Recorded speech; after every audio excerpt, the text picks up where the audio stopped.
வீரமும் தைரியமும் அன்பும் மரியாதையும் பெரியவர்களை மதிக்க தெரிந்த சிம்மத்தில் பிறந்த ஆண் பெண் அனைவருக்கும் இயற்கை ஜோதிடம் சார்பாக என் இதயங்கணித வணக்கத்தை தெரிவித்துக் கொள்கிறேன். இவர்கள் கொஞ்சம் முன்கோபக்காரர்கள் தான், கொஞ்சம் பிடிவாதக்காரர்கள் தான். ஆனால் அன்பானவர்கள், எல்லோரையும் மதிக்க தெரிந்தவர்கள், அனைவருடனும் சகஜமாக பழகத் தெரிந்தவர்கள். இந்த சிம்மத்தில் பிறந்த ஆணாக இருக்கட்டும் பெண்ணாக இருக்கட்டும் தன் வாழ்நாளில் ஏதோ ஒரு விஷயத்தில் ஏமாந்தே தீர வேண்டும். ஏமாறுக்கென்று பிறந்தவர்கள் யார் என்றால் இந்த சிம்மத்தில் பிறந்தவர்கள் தான். இது உண்மையா இல்லையா என்று நீங்கள் தான் கமெண்ட்ல சொல்லணும். ஆனால் மற்றவர்களை இவர்கள் ஏமாற்ற மாட்டார்கள். தன் வாழ்நாளில் ஒரு பொய் சொல்வார்கள், அது தன்னுடைய பர்சனல் விஷயமாகத்தான் சொல்வார்களே தவிர, சொல்லக்கூடிய பொய் கூட தனக்குத்தான் பாதிப்பு ஏற்படுமே தவிர இவர்கள் சொல்லும் பொய் மற்றவர்களுக்கு பாதிப்பை ஏற்படுத்தாது. ஏனென்றால் இவர்கள் அஞ்சா நெஞ்சம் கொண்டவர்கள், எது வந்தாலும் வாழ்க்கையில் பார்த்துக் கொள்ளலாம் என்று வீரம் கொண்டவர்கள். விருச்சிக ராசி மேச ராசிக்கு அடுத்தபடியாக தைரியமான ராசி என்ன ராசி என்றால் சிம்ம ராசி. ஆக வீரத்திலும் சரி தைரியத்திலும் சரி மூன்றாம் இடத்தை பிடித்தாலும் இந்த சிம்மத்தில் ஆத்ம கிரகமான சூரிய பகவான் ஆட்சி செய்யும் வீடாக இருக்கும். சிம்மத்தின் பெருமைகளை பல பதிவில் நாம் சொல்லியிருக்கோம். இருந்தாலும் ஒரு சிறு துளிகளை இங்கு பார்ப்போம். சிம்மத்தில் பிறந்த ஆணாக இருக்கட்டும் பெண்ணாக இருக்கட்டும் இவர்களுடைய மைனஸ் என்னவென்றால், யாராவது தன்னை புகழ்ந்து பேச வேண்டும். அவர்கள் கெட்டவர்களா நல்லவர்களா என்று கூட இவர்கள் பார்க்க மாட்டார்கள். தன்னை கொஞ்சம் பெருமையாக பேசிவிட்டால் போதும். அவர்களுக்காக இவர்கள் உழைப்பையே கொடுக்கக்கூடியவர்கள். இவர்கள் அவ்வளவு சீக்கிரம் யாரிடமும் சண்டைக்கு போக மாட்டார்கள். ஆனால் யாராவது இவர்களிடம் சண்டைக்கு வந்துவிட்டால் இதற்கு முன் எதிரிகள் இவருடைய சிங்கமுகத்தை பார்த்திருக்க மாட்டார்கள். சாதாரண ஆள் என்று நினைத்துக் கொண்டிருப்பார்கள். ஆனால் சிங்கம் பசிக்கும் போது வேட்டையாடுவது போல பயங்கரமா கோபம் வந்துவிடும். இவருடைய செயலே மாறிவிடும். அதனால் எதிரிகள் நடுங்கக்கூடிய நிலைக்கு ஆகிவிடும். சாதாரணமாக இதில் பிறந்த பெண்கள் கூட ரொம்ப சாதுவாகத்தான் நடந்து கொள்வார்கள். ஆனால் கோபம் வந்துவிட்டால் ஒரு சிங்கம் போல கர்ஜிப்பார்கள். தனக்கு எவ்வளவு பிரச்சனை இருந்தாலும் மற்றவர்கள் பிரச்சனை இவர்கள் வாண்டடாக தீர்த்து வைப்பார்கள். ஏனென்றால் சூரியன் ஆட்சி செய்யும் இடம், தலைமை பண்பு இடம்.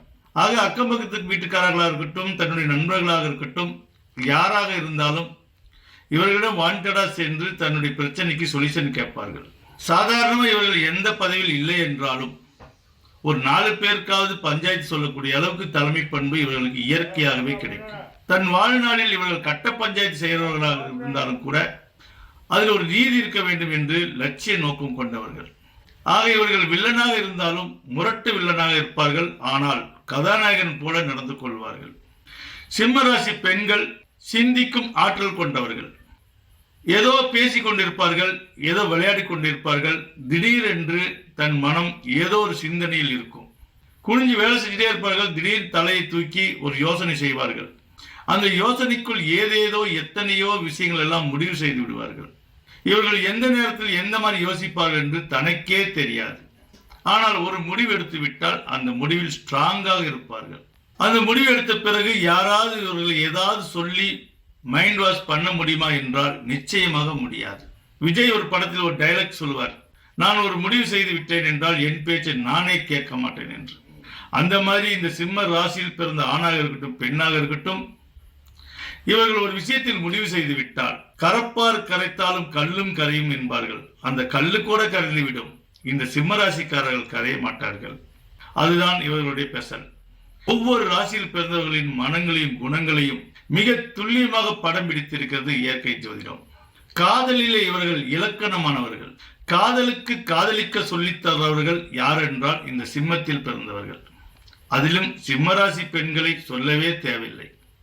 சிம்மராசி பெண்களை ஆண்கள் துரத்தி அவர்களை பெண்களை காதலிக்க வேண்டும் என்ற அவசியம் இல்லை. இவர்கள் ஆண்களை துரத்தி காதலிப்பார்கள். ஏனென்றால் சிங்கத்தில் பெண் சிங்கம் தான் வேட்டையாடும். அதே போல சிம்மத்தில் பிறந்த ஆண்களாக இருக்கட்டும் பெண்களாக இருக்கட்டும், காதல் என்று வந்துவிட்டால் முதல் ப்ரொபோசல் இவங்களாத்தான் இருப்பார்கள். இவர்கள் எந்த ராசியை காதலித்தாலும் சரி, அவர்கள் இவர்களை காதலிக்கிறேன் என்று முதலில் சொல்ல மாட்டார்கள். இவர்கள் தான் நான் உன்னை காதலிக்கிறேன் என்று தைரியமாக சொல்லி, இதயப்பட முரளி போல் இல்லாமல் தன் மனதில் பட்டதை வெளிப்படையாக சொல்லி, இங்க என்ன சொல்லுது அங்க என்ன சொல்லுது என்று தைரியமாக கேட்கக்கூடியவர்கள். அப்படிப்பட்ட சிம்ம ராசிக்காரர்களுக்கு 3 ராசிக்காரர்கள் தன் வாழ்நாளில் துரோகம் செய்வார்கள்.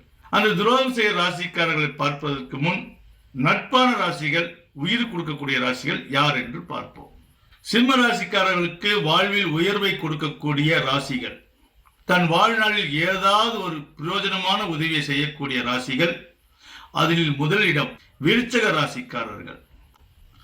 இந்த சிம்மத்துக்கு 4ஆம் இடமாக வரக்கூடிய விருச்சக ராசிக்காரர்கள் இவர்களுக்கு தாய்மை போல நடந்து கொள்வார்கள். ஆனால் இவர்களுடைய நட்பு அந்த உதவி பெறுவரைக்கு தான் இருக்கும்.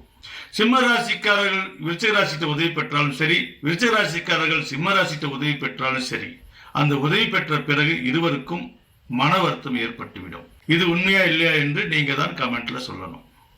2ஆம் இடத்தை பிடிப்பவர்கள் தனுசு ராசிக்காரர்கள். இந்த தனுசு ராசிக்காரர்கள் ஆணோ பெண்ணோ, சிம்மத்தில் பிறந்த ஆணோ பெண்ணோ அவர்களிடம் திருமணமாகிவிட்டால் சிம்மத்துக்கு வாழ்வில் ஏதாவது ஒரு உயர்வு நிலையை இவர்கள் கொடுப்பார்கள். அதே போல் சிம்மத்திற்கு துரோகம் செய்பவர்களும் அந்த தனுசு ராசியில் பிறப்பார்கள். சிம்ம ராசிக்காரர்கள் சாதாரணமாக யாருக்கும் துரோகம் செய்ய மாட்டார்கள். ஆனால் தனக்கு தீங்கு விளைவித்தால் தன்னுடைய கணவன் என்று கூட பார்க்க மாட்டார்கள், தன்னுடைய மனைவி என்று கூட பார்க்க மாட்டார்கள். ஆக ஒருவருக்கு ஒருவர் சண்டை ஏற்பட்டு விட்டால் ஒரே வீட்டிலிருந்து நீ உன் இஷ்டத்துக்கு வாழ்ந்துக்கோ, நான் என் இஷ்டத்துக்கு வாழ்ந்துக்கிறேன், வெளியே இது தெரியக்கூடாது என்று தனக்குள்ள ஒரு அக்ரிமெண்ட் போட்டுக் கொள்வார்கள். அந்த அக்ரிமெண்ட் போடக்கூடிய ராசி தனுசு ராசி. தனக்கு எவ்வளவுதான் பிரச்சனை வந்தாலும் அதை வெளிப்படையாக காட்டிக்கொள்ளாமல் ஒருவருக்கொருவர் பரஸ்பரமா இருப்பது போல நடித்து கொண்டு வாழ்ந்து கொண்டு இருப்பார்கள். இது தனுசு ராசியும் சிம்ம ராசியும். 3ஆம் இடமாக மேச ராசிக்காரர்கள். மேச ராசிக்காரர்கள் சிம்ம ராசிக்காரர்கள் அன்னோனியமாக இருப்பார்கள். அக்கம் பக்கத்துக்காரங்க முடிவு பண்ணிடுவாங்க இவங்க இன்னையோட டிவோர்ஸ் ஆயிடுவாங்க என்று. என்னைக்கு எந்த அளவு சண்டை போடுறாங்களோ அந்த சண்டை முடிந்தவுடன் ப்ரொபோஸ் ஒண்ணுக்கு ஒன்று பண்ணிக்குவார்கள். அதே போல் இதற்கு அடுத்தது மிதுன ராசி. இந்த மிதுன ராசிக்காரர்களும் சிம்ம ராசிக்காரர்களும் மிகப்பெரிய லவர்கள், ரோமியோ ஜூலியோ மாதிரி. இவர்களுக்குள் பிரச்சனை வந்தால் எப்படி இருக்கும் என்றால் சண்டை வராது, வெளியே சத்தமே கேட்காது. இவர்கள் சண்டை போடுவதே வெளியே தெரியாது, ஆனால் சிரித்தால் மட்டும் வெளியே தெரியும். அந்த மாதிரி ரகசியமாக சண்டை போட்டுக் கொள்வார்கள் இந்த மிதுன ராசியும் சிம்ம ராசியும். ஆனால் ஒற்றுமை எப்பொழுதும் இருக்கும்.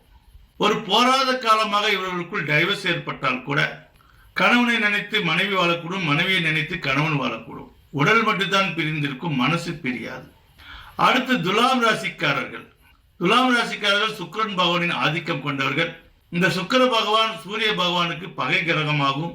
இருந்தாலும் 3ஆம் இடம் என்பதால் முயற்சி ஸ்தானமாகிறது.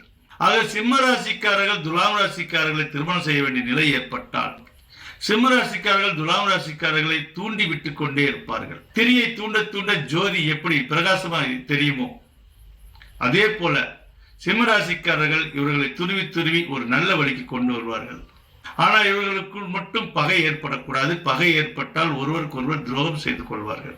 நட்பு ராசியிலேயே துலாம் ராசி, விருச்சிக ராசி, தனுசு ராசி, மேச ராசி, மிதுன ராசி இந்த சிம்மத்திற்கு நட்பு ராசி என்று சொன்னோம். ஆனால் அந்த நட்பிலும் சில காலத்துக்கு மேல் தொடராம போகிறது அந்த விருச்சகத்துக்கும் சிம்மத்துக்கும். ஆக அன்னோனியமான ராசி யார் என்றால் சிம்மத்துக்கு மிதுன ராசி அன்னோனியமான ராசி. அந்த அன்னோனியமான ராசி கூட சில போராத காலங்களால் டிவோர்ஸ் ஏற்படுகிறது. ஆக மொத்தம் சிம்ம ராசிக்காரர்களுக்கு வாழ்க்கை என்பது ஒரு நிலைப்புத்தன்மை இல்லாமல் இருக்கும். ஆனால் எவ்வளவுதான் தனக்குள் சோகம் இருந்தாலும் மற்றவர்கள் முன்னாடி சிரித்து கொண்டு சிங்கம் போல நிற்பார்கள் இந்த சிம்மத்தில் பிறந்த ஆணும் பெண்ணும். இந்த சிம்ம ராசிக்காரர்களுக்கு துரோகம் நடக்கக்கூடிய ராசி முதலிடம் மகர ராசி, 2ஆம் இடம் ரிஷப ராசி, 3ஆம் இடம் மீன ராசி. இந்த 3 ராசிக்காரர்கள் தன் வாழ்நாளில் ஏதாவது ஒரு காலகட்டத்தில் பழக நிலை ஏற்படும், அல்லது வேலை செய்யும் போதோ இல்லை வியாபாரம் சம்பந்தமாக இவர்களிடம் தொடர்பு ஏற்படும். என்ன தொடர்பு ஏற்பட்டாலும் எவ்வளவுதான் இவர்கள் பழகினாலும் ஒருவருக்கொருவர் துரோகம் செய்யக்கூடிய நிலைகள் ஏற்பட்டுவிடும். ஆக இந்த 3 ராசிக்காரர்களிடம் மிக கவனமாக இருக்க வேண்டும். கொடுக்கல் வாங்கல் இருந்தால் ப்ரூஃபோடு தான் நீங்கள் கொடுக்கல் வாங்கல் இருக்கணும். நம்பிக்கையின் பேரில் இவர்களுக்கு நீங்கள் கடன் கொடுத்து விட்டால் திரும்ப நீங்க அந்த கடனை மறந்து விட வேண்டும். கிணத்துல போட்ட கல்லு மாதிரி அவங்களால திருப்பி கொடுக்கவும் முடியாது, நீங்க திருப்பி வாங்கவும் முடியாது. ஆரம்ப காலத்தில் நம்பகத்தன்மை வேணும் என்பதற்காக கொஞ்சமா கடன் வாங்கி உங்களிடம் திருப்பி கொடுத்து விடுவார்கள். 2ஆம் முறையோ அல்லது 3ஆம் முறையோ அதிகப்படியாக வாங்கிவிட்டார்கள் என்றால் அவர்களால் கொடுக்க இயலாது, உங்களுக்கு துரோகமாகத்தான் நடக்கும். அவர்களை நம்பி நீங்க ஏதாவது பொறுப்பை ஒப்படைத்தாலும் அந்த பொறுப்புக்கு பாதகமாக தான் நடந்து கொள்வார்கள் தவிர சாதகமாக அவர்களால் நடந்து கொள்ள முடியாது. இது இயற்கையின் விதியாகும். உங்களுடைய வாழ்க்கையின் போராத காலமாக இவர்கள் உங்களுடைய துணைவராக வந்துவிட்டால் வருமுன் காப்போம் என்ற திட்டம் இயற்கை ஜோதிடம் ஒன்று அறிவித்திருக்கிறது. அந்த வருமுன் காப்போம் திட்டத்தில் யாரெல்லாம் கலந்து கொள்கிறீர்களோ அவர்களுக்கு 3 விஷயத்தை இயற்கை ஜோதிடம் தெளிவுபடுத்துகிறது. அந்த 3 விஷயங்கள் உங்களுக்கு சரியாக இருந்தால் வாழ்வில் எப்படிப்பட்ட சுனாமி வந்தாலும் சூறாவளி வந்தாலும் உங்களால் பேஸ் பண்ண முடியும். குடும்பத்தில் பிறந்தவர்கள் தன்னுடைய வாழ்நாளில் எண்ணற்ற பரிகாரம் செய்தும் எந்த பலனும் இல்லை என்று நீங்க வருந்துவராக இருந்தீர்கள் என்றால் இந்த 3 விஷயத்தை நீங்கள் சோதித்து பார்த்து கொள்ள வேண்டும். உங்களுடைய பெயர் முதலில் கிரக நிலைக்கு தகுந்த மாதிரி இருக்கா என்று சோதித்து பார்த்துக் கொள்ள வேண்டும். அதே போல உங்களுடைய கையெழுத்து கிரக நிலைக்கு ஏற்ப சரியாக இருக்கா என்று நீங்கள் சோதித்து பார்த்துக் கொள்ள வேண்டும். இதைவிட முக்கியமான ஒரு விஷயம் உங்களுடைய திருமண நாட்கள். இந்த திருமண நாட்கள் என்பது சர்வசாதாரணமாக எல்லோரும் அன்று தொட்டு இன்று வரை பொதுப்படையான பஞ்சாங்கத்தில் உள்ள நாட்களை தான் குறித்து கொடுக்கிறார்கள். இன்று வரை பஞ்சாங்கத்தில் உள்ள நாட்கள் கெட்ட நாட்களா என்றால் அப்படி அல்ல. இறைவன் படைப்பில் எல்லோரும் நல்லவர்கள் தான், அவரவர் மனசுக்கு தகுந்த மாதிரி. ஆனால் ஒருவர் செய்த துரோகம் இன்னொருவருக்கு பாதிக்கப்படுகிறது என்றால் அவருடைய என்ன செயல்கள் வேற, இவர்களுடைய என்ன செயல் வேற.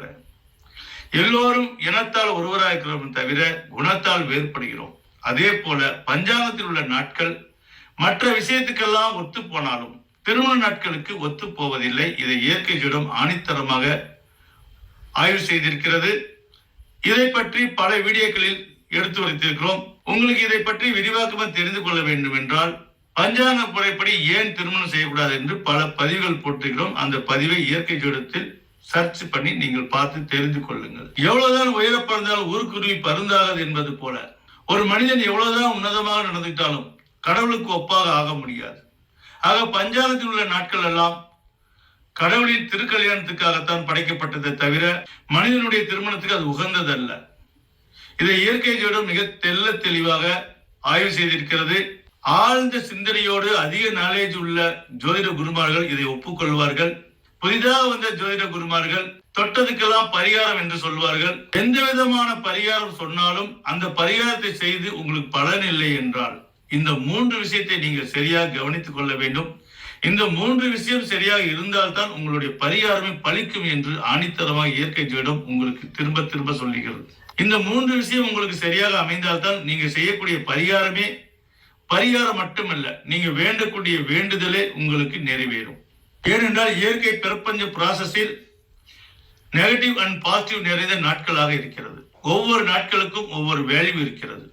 ஆக ஒவ்வொரு தனிப்பட்ட மனிதனுக்கும் ஒவ்வொரு நாட்களிலும் பாசிட்டிவ் அண்ட் நெகட்டிவ் நேரங்கள் இருக்கிறது. இதை வருமுன் காப்போம் திட்டத்தில் உங்களுக்கு தெளிவாக இயற்கை ஜோதிடம் உங்களுக்கு எடுத்து உரைக்கிறது. அதனால் கடந்த வாழ்க்கை பற்றி கவலைப்படாமல் யாருக்கெல்லாம் திருமணம் ஆன பிறகு கடன் சுமை ஏற்படுகிறதோ, யாருக்கெல்லாம் மிகப்பெரிய அறுவை சிகிச்சை ஏற்படுகிறதோ, யாருக்கெல்லாம் ஆக்சிடென்டால் மிகப்பெரிய பாதிப்பு ஏற்படுகிறதோ அவர்களெல்லாம் இந்த திருமண நாட்களால் தான் இந்த பாதிப்பு ஏற்படுகிறது என்று இயற்கை ஜோதிடம் ஆணித்தரமாக சொல்கிறது. திருமண நாட்கள் எப்படி இருக்க வேண்டும் என்றால் ஒரு ஆணுடைய ஜாதக நிலைக்கும் ஒரு பெண்ணுடைய ஜாதக நிலைக்கும் ஈவனாக அமைய வேண்டும். பொதுவான நாட்களை திருமணம் செய்வதால் அந்த திருமண நாட்களுடைய வேல்யூ ஒரு ஆணுக்கு அது வேல்யூவாக இருந்து ஒரு பெண்ணுக்கு அது டவுனாக இருந்தால் அன்று முதல் அந்த பெண்ணுடைய உணர்வை அந்த ஆண் புரிந்து கொள்ள முடியாது. அதனால்தான் உயிருக்கு உயிராக காதலித்தவர்கள் கூட திருமணத்துக்கு பிறகு மனக்கசப்பு ஏற்பட்டு டிவோர்ஸ் ஆகிறார்கள். அப்படி ஏற்கனவே திருமணம் ஆனவர்கள் உங்களுக்கு பிரச்சனை ஏற்பட்டால் இயற்கை ஜோதிடம் மேல் உங்களுக்கு நம்பிக்கை இருந்தால் கால் பண்ணுங்க. மீண்டும் உங்களுடைய இந்த 3 விஷயத்தை சரி செய்து கொள்ளுங்கள். ஒன்று, உங்களை அடையாளப்படுத்தக்கூடிய உங்களுடைய ஐடியா இருக்கக்கூடிய உங்களுடைய திருநாமம், அதுதான் உங்களுடைய பெயர். அதே போல உங்களுடைய தலையெழுத்தை குறிக்கக்கூடிய கையெழுத்து. 3வது, வாழ்க்கையை நிர்ணயிக்க செய்யக்கூடிய திருமண நாட்கள். பிறப்பு இறப்பு நம்ம கையில் இல்லை, ஆனால் இன்னொரு பிறவை பெற்றெடுக்கக்கூடிய தகுதி நமக்கு இறைவன் கொடுத்திருக்கிறான். அந்த திருநாள் தான் திருமண நாட்கள். அந்த திருமண நாட்கள் உங்களுக்கு சாதகமான நாட்களில் நீங்கள் திருமணம் செய்து கொண்டால் உங்களுக்கு 70 வயது ஆகியிருந்தாலும் சரி, 80 வயது ஆகியிருந்தாலும் சரி, மீண்டும் உங்களுடைய திருமண நாட்களை புதுப்பித்துக் கொண்டு இறைவன் உங்களுக்கு கொடுத்திருக்கும் வாழ்க்கையை இனிதான வாழ்க்கையாக நீங்க மாற்றிக்கொண்டு இன்பமான வாழ்க்கையை நீங்க வாழ வேண்டும் என சொல்லி மீண்டும் அனைவருக்கும் என் நெஞ்சார்ந்த வணக்கத்தை தெரிவித்துக் கொள்கிறேன்.